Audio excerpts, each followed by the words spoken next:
Se uno vuole fare il tatuatore, la prima cosa che gli posso consigliare, prima di comprarsi le macchinette, prima di comprare aghi, colori, eccetera, è sicuramente di disegnare tantissimo, di armarsi di tanta pazienza, perché prima dei tatuaggi, prima di tutto ci vuole veramente molta costanza, calma, e sai benissimo che prima dei tatuaggi ci vuole quello.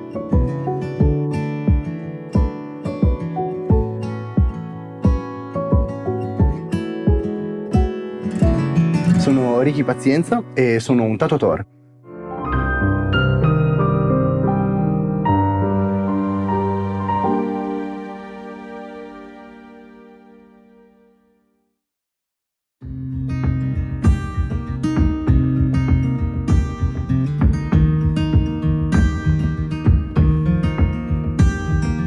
Ho iniziato a tatuare appena mi sono comprato una macchinetta, diciamo. Ho iniziato a tatuarmi da solo. Ogni giorno mi facevo un tatuaggio, poi quando ho visto che già lo spazio incominciava a diventare poco, ho iniziato, per dire, a tatuare gente a gratis. Che lì ho imparato a tenere, insomma, la macchinetta, a montare la postazione, a capire anche un po' la gente, insomma, in che stato d'animo è.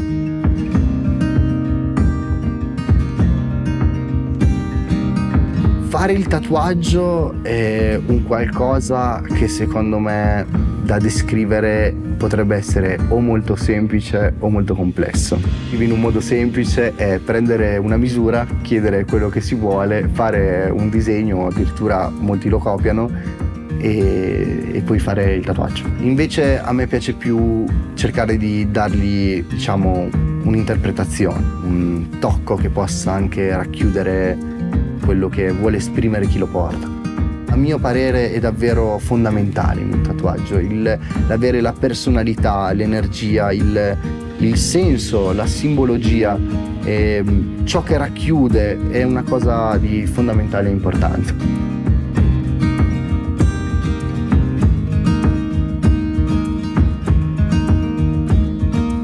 Quando tatuo sento un mix tra energia, passione per quello che faccio, perché ho voglia di farlo, comunque non vedo l'ora di tatuare, e un sacco anche, sembra difficile da dire, ma tensione. C'è molta tensione, quasi un motivo di adrenalina, carica, ecco. Sai già quello che andrei a fare, perché ovvio un tatuaggio va fatto con il 100%, cioè, di risposta al successo, però hai questa, diciamo, tensione per la carica di farlo al meglio, che causa quasi una dipendenza, secondo me. Va al di fuori di altre cose, è proprio un momento, quasi si ferma il tempo, ecco. È come catapultarti nella tua passione e ci vivi dentro. Cioè potresti letteralmente avere qualsiasi cosa al tuo fianco che succede, ma tu sei così concentrato che non badi ad altro, ecco.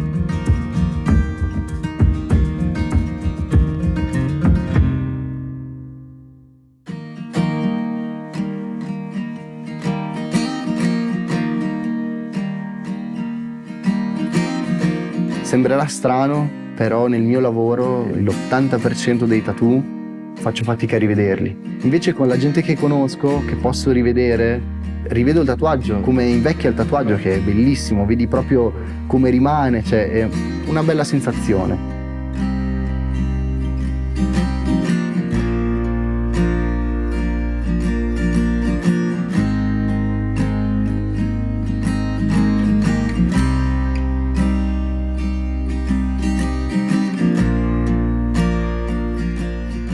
Amo questo lavoro, mi sento fortunato nel poterlo fare, nel poter aver creato questo studio, e alla mattina mi sveglio e sono contento di quello che faccio. Forse è una delle cose che mi fa sentire più vivo nella vita.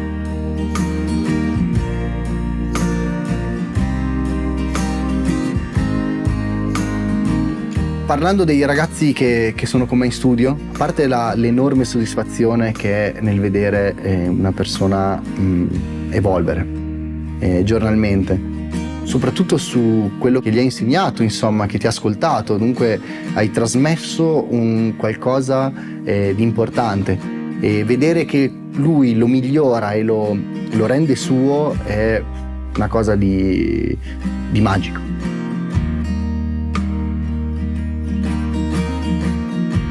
Avere la possibilità di lavorare con la mia passione è un qualcosa di indescrivibile. E più passa il tempo, più mi rendo conto che apprezzo ogni sfumatura di questo lavoro.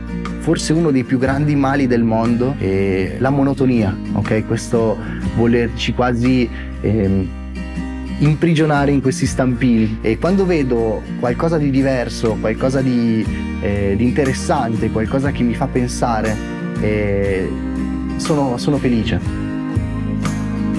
Ho una grande passione per le vecchie stampe pubblicitarie degli anni 20, 30, 40, 60, le vecchie locandine, le antiche litografie. Amo, per dire, le vecchie tavole dei tatuatori, quelle del prima del 70. Mia grande ispirazione sono questi vecchi libri, perché sono davvero espressivi e sono per me grandi fonti di spunto. Però anche, per dire, amo l'Italia per gli scorci che ha, i piccoli particolari, i capitelli, mi piacciono, tipo le statue, sono molto importanti anche nella formazione, insomma, di un disegno. Ho 36 tatuaggi e li adoro, non me ne cancellerei uno.